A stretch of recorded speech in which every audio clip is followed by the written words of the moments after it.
King Saul was the first king of Israel. Saul was afraid and hid when God tried to make him a king. Oh, God, how can you entrust me to such a great task?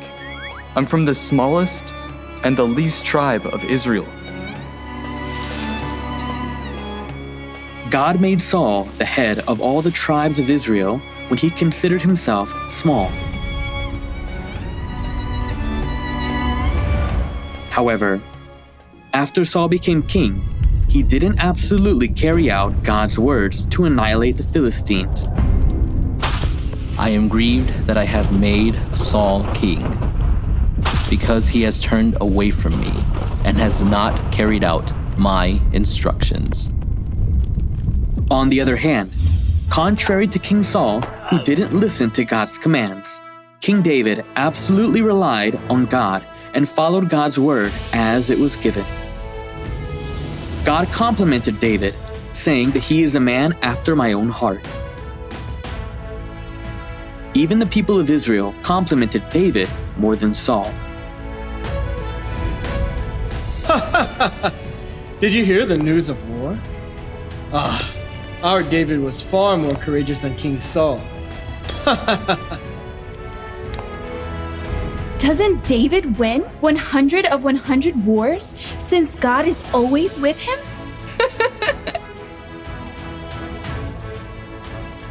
You're right. God complimented David that he is a man after my own heart. But King Saul?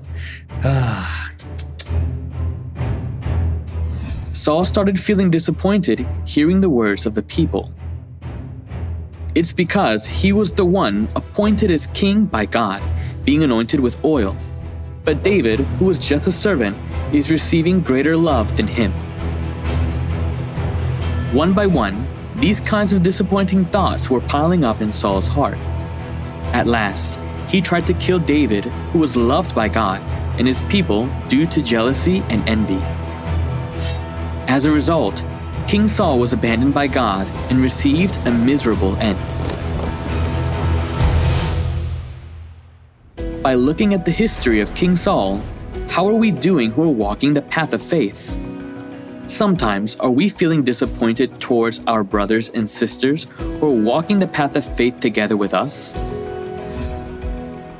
Let's examine ourselves to see if we have the thought that we are higher than them when we feel disappointed towards a brother or sister. We will not have a disappointed heart if we consider ourselves lower.